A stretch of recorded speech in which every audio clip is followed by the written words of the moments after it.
Many years ago, in a time filled with fear, distrust, war and death, a group of heroes fought against the darkness. Yes, of course we're talking about 2004, a year historians will point to as the start of the collapse of civilization with the release of not only Facebook, but Blade Trinity as well. It's also the year that Neil Gaiman released his first work for Marvel, a mini-series that explored how the world's mightiest heroes would fare in the 17th century. Ominous thunderstorms and blood-red skies over England are accompanied by floods and earthquakes. With a weakening, airless Queen Elizabeth I on the throne, people are suggesting the end times are nigh. Waiting in the wings are other threats to the throne too, and it's up to Nicholas Fury, the Queen's spy master, and Stephen Strange, her personal physician, to navigate through the troubled times to protect their Queen and country.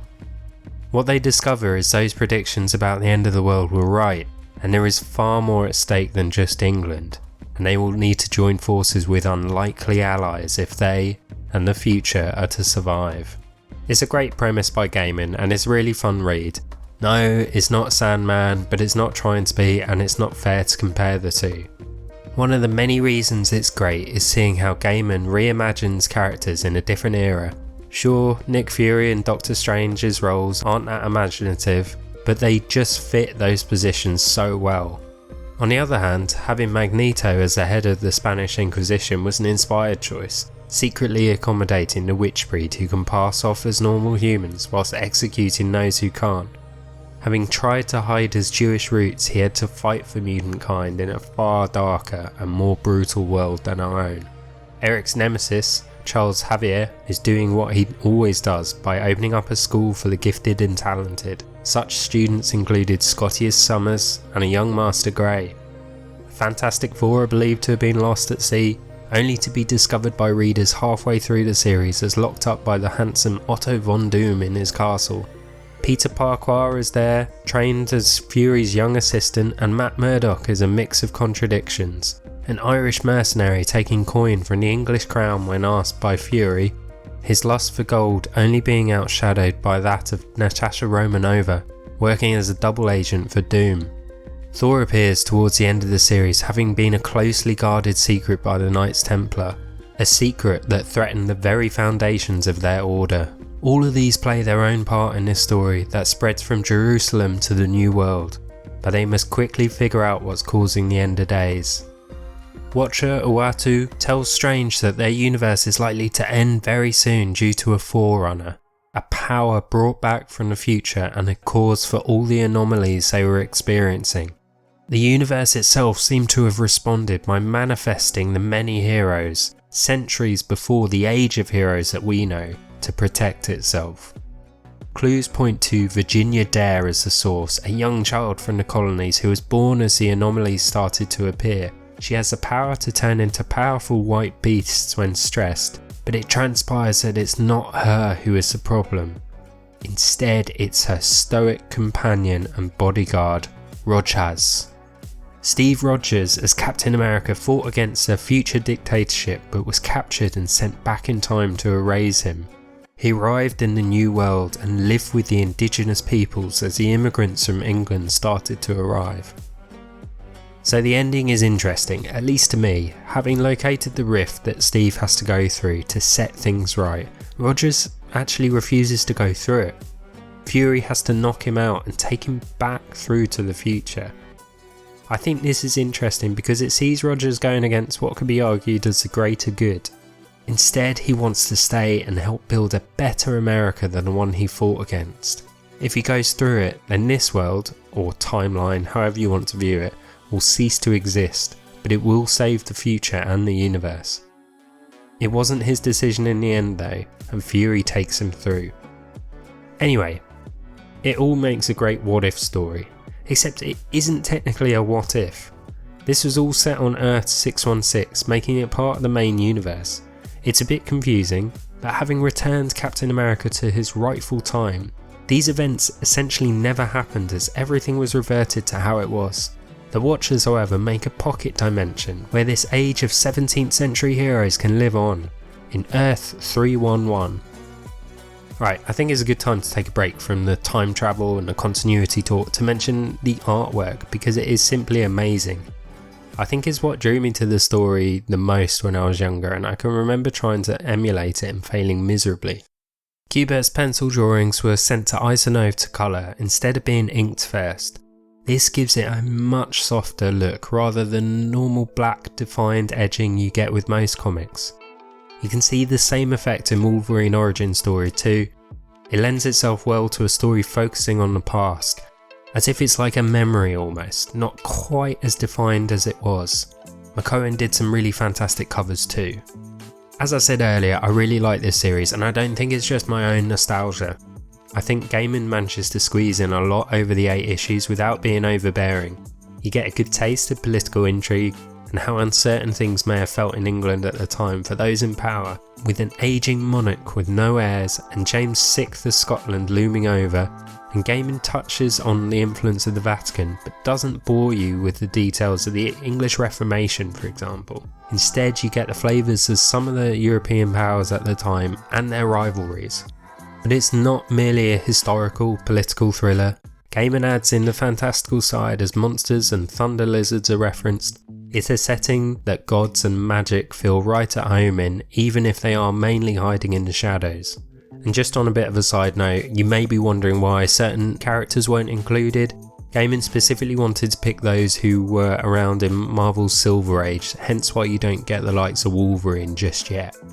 1602's 8 issues were generally really well received and captured the imagination of a lot of readers. So it's no surprise then it was followed up with more series based in that world, although not penned by Gaiman. Unfortunately, none reached the same sort of heights this series did.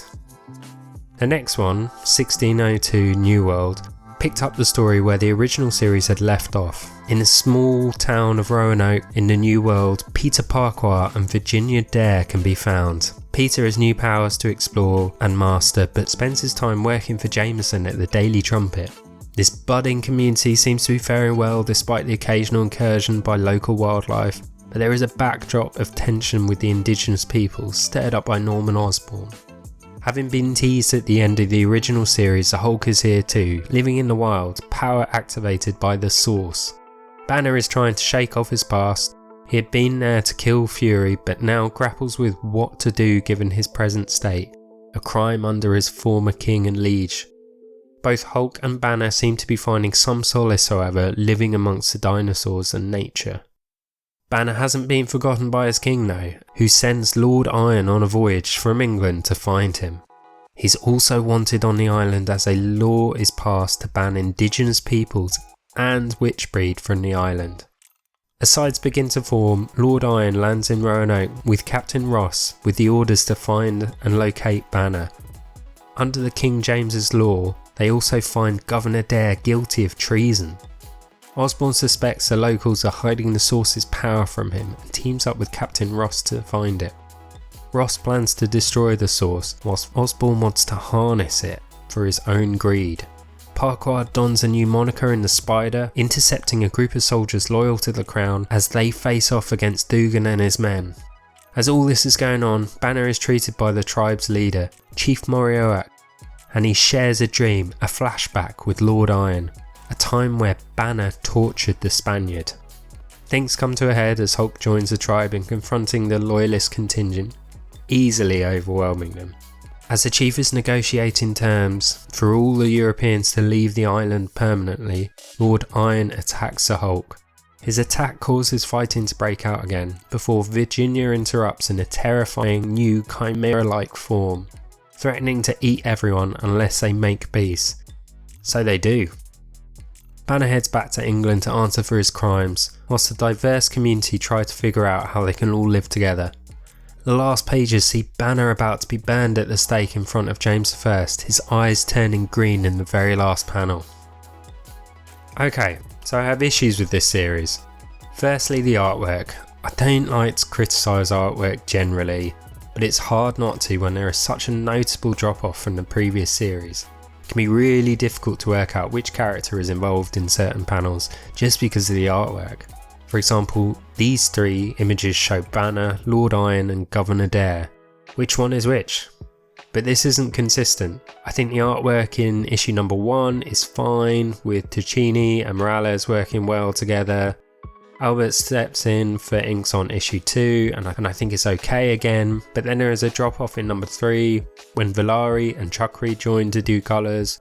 But weirdly, Albert comes back for issue 4, joined by Tocchini himself and Wagner. It's a bit of a mess.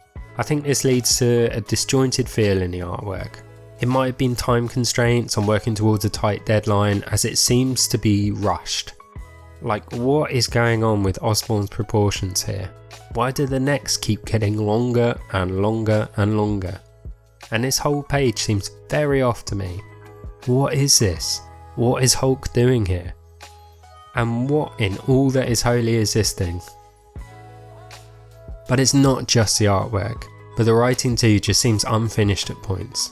Just going back to that page again, who is Hulk speaking to? The last line spoken was by Virginia and was "no more fighting or I start eating." Hulk's response doesn't make any sense. It was a really nice idea to confront the conflict between the settlers and indigenous people, but the comic wasn't nuanced enough to handle it in a satisfactory way. It just ends with a "they'll figure it out" attitude, and Osborn just gets a day in the stocks. People died in that battle. I think that most of the introduced characters, think Jameson, Osborn, Ross, didn't add anything to the story and could easily have been left out. I don't feel we learned anything about the existing characters that we didn't already know, and the only introduction of the character that I found remotely interesting was Rhodey as a Moor, which makes perfect sense with Stark being Spanish. All of that feels mean, and I don't want to be overly negative, but this was not a great read. It was nice to have the world expanded by focusing on America rather than Europe, but it felt far more confined and narrow than the nation scope in original series. Going from a universe-ending plot to one where Osborn is trying to get his hands on power that no longer exists feels flat. And after researching a bit of the history, this story feels even more disappointing because, for those who don't know, I didn't know before reading this, but Roanoke was the first attempted colony by English people in America, and the inhabitants, roughly 110-120 people, disappeared and no one knows what exactly happened to them.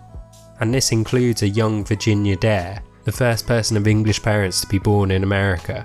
Now, wouldn't that be a far more exciting story to explore, perhaps trying to come up with a reason why this colony disappeared? I think that would have been far more exciting. But things improve as the next series, 1602 Fantastic Four from 2006, is quite fun.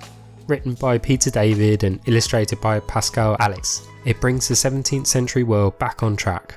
We're back in England this time following the Fantastic Four, who are once again taken to the seas for their adventures. Despite Ben's efforts, old Billy Shakespeare is kidnapped by Otto von Doom during a rehearsal in front of King James. The Fantastic Four rally to try and rescue the playwright. But why has Doom kidnapped Shakespeare? Well, obviously to chronicle Doom's search for the end of the world.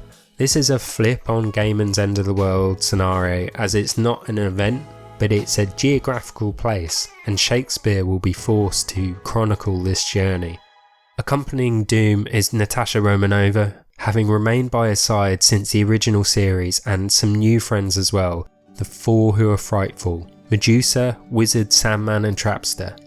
Doom's floating warship ambushes the heroes, but they manage to ground it before a worse threat becomes apparent.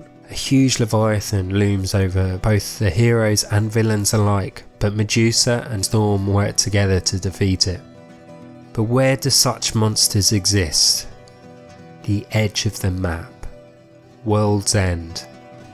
No sooner had the threat been neutralised than the group are thrown over the very edge of the world, only to land in another sea. Doom is incredibly happy about this outcome, as it means he has found what he's looking for. See, it wasn't just a journey for exploration or scientific endeavour, and Doom has another goal in mind, purely selfish one, to fix his wrecked face. And there may be a people here who can help him, and they live at Bensylem. Ruling over Bensylem is Numenor, with his sister Rita at his side. Doom sees an opportunity to rid himself of the Fantastic Four after watching Numenor's and Rita's horny advances on both Sue and Jonathan Storm. Obviously this ploy backfires, but in the ensuing chaos, Numenor is cut by his own trident. This unfortunately brings about a catastrophe for the island, as its destruction is foretold if the trident sheds royal blood. The heroes escape, but not before the island breaks apart under the gaze of a celestial watcher. Okay, so the whole trident prophecy seemed a bit forced, a method for wrapping the story up. However, the story is solid, and I think David does an excellent job with the heroes. Firstly, it's always great to have a story with Marvel's first families in their original roles as explorers. There are lots of new characters introduced in this series, but obviously the Fantastic Four are the focus. David manages to explore their relationships very well in just a few issues. Storm is still a party boy and womanizer here, but with a heart. Susan and Reed are struggling with their own relationship. Reed is really controlling over Sue, who arguably burns hotter than her brother, ignoring his requests. Their struggles have extra depth once Susan is revealed as being pregnant, and then once again with Numenor's advances. The final piece of the puzzle is Ben, who plays the familiar heart of the group, gluing them all together. So nothing groundbreaking, but it's just played really well. One of the most interesting character explorations in it is Reed questioning his faith. This would have been a time when denying the existence of God would have been not only really uncommon, but also a potential death sentence for heretical thoughts. The latest adventure, however, has him believing again, having seen an enormous being of power as Ben Silem broke apart. Unbeknownst to Reed, this was not God, or not in the way people then would have thought of God, but the Watcher. This leads to what is probably the most interesting part of the series, that this is a pocket universe that does not have the same history anymore as 616, and clearly now no longer even has the same physics or world structure. The fact you can fall off the edge of the world into another sea is very different obviously from our own spherical world. And what would that mean for the rest of the universe, the planets past our own solar system? None of the characters, including the supporting cast, feel out of place here in this world. And King does well with the language too. It's difficult writing for a period piece hundreds of years ago that A, makes it obvious it's set in the past, but B, is actually understandable. David has a bit of an advantage in being able to stick in the odd Shakespeare line, but otherwise I think he does a good job.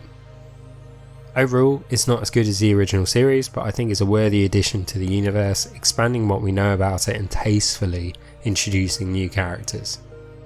Showing there's still life in this universe, Marvel once again returned there in 2009 with Jeff Parker at the helm and Rosanas as the artist. Now confusingly, all the titles are named 1602, but several years have passed since we were last here. Colony has grown, necks have shrunk thankfully, and Parker has become a young man forming a romantic relationship with Virginia Dare. At the same time, Osborn has become an influential member of the town, but not at the expense of his evilness. If you weren't sure, we're explicitly reminded of his Englishness. Osborn is still trying to rid the land of the indigenous peoples and is responsible for giving them blankets infested with the plague. Peter realises this and confronts Osborn, who in turn unmasks the spider. As Parker wrestles with Osborn's lackeys, a single shot is fired and a white deer is felled. Osborn shot and killed young Virginia. With capital punishment banned at the colony, Osborn is sent to England to receive the King's justice, with Parker joining to ensure his safe arrival. Osborn tries his best to get Parker killed on the voyage across the Atlantic by outing him as Witchbreed to the sailors, but his ploy is cut short by an attack from the King's Pin and his pirate crew. The spider saves the day, earning the crew's trust, but the King's Pin swears revenge. Osborn is a casualty as well, suffering terrible injuries at the hands of a cannibal from Bullseye. They land in England with Parker content no matter what has happened to Osborn now, justice has been met through his injuries. At the same time, in Carcassonne in France, A fully covered Octavius keeps Henry Pym, Jeanette and Hank McCoy prisoner in an attempt to cure himself from the plague. Pym has given Octavius serums from crustaceans which has given him regenerative powers, but at the cost of deformities. The stories collide as Peter flees his former life heading to Carcassonne. With Virginia's body barely cold, he spies a beauty in the local playhouse, one Marion Jane. He soon finds himself acting alongside her, performing acrobatics as he literally falls head over heels for her. Pym tells Octavius he knows of a witch breed with the strength of 10 men whose blood could cure Octavius. Of course, this is Peter. After they manage to capture the spider, kidnapping him from a performance, Peter escaped, but not before some of his blood was taken. Peter is forced to return as Octavius hires Marion Jane to perform. He has to fight the combined might of Connors, the final form of Osborn, a wildcard Bullseye, and the truly terrifying Octavius, doing his best to channel the Dark Lord Cthulhu. Peter emerges victorious only with the help of a giant Henry. With that, the final 1602 story is wrapped up, and it was a fairly enjoyable one. It's always great to see Peter up against some of his greatest foes, and I think Jeff Parker did a great job in creating a worthy one in this century's Octavius. Jeff Parker made him a truly powerful villain simply by showing the heroes and villains who he held under his control, the likes of Connors, Osborn and Pym all working for him in one way or another. But I think it's the artwork by Rosanas that really made Octavius a memorable villain. There are some great designs in this 5-issue series. I like the spider in this, and I think Bullseye looks amazing, but Octavius is genuinely frightening. And of course we have to mention the greatest costume of all time getting a look in this series, the Plague Doctors. An absolutely timeless look. I would have liked to see more of the Kingpin, but that's just a personal preference. Having Fisk as a pirate or privateer makes perfect sense for this period due to the amount of money that could be made then. I did like Jeff Parker giving Osborn more to do and being a proper threat, although it was sad to see Virginia dispatched of so quickly. The little girl was such an integral part of Gaiman's series, and I feel there was much more to be explored with her powers. It has an interesting end as well, with Peter explaining he sees time as being less linear, but more of a call and response, with past and future influencing each other. This is shown through whatever the opposite of a flashback is. They look into the future and how certain discoveries are then made from what had happened in the 17th century. What the story needed though was a bit more refining generally. Probably didn't need all the villains it had. Having Osborn tried in England was a great way of getting Peter back into Europe, but Osborn could have been left there plotting revenge, or just simply rotting away in a dungeon. Likewise, Bullseye was not needed in the climax either, and should have just simply stayed there with Fisk. So there we go, those are the official 1602 series, but Earth 311 has been explored in other series too.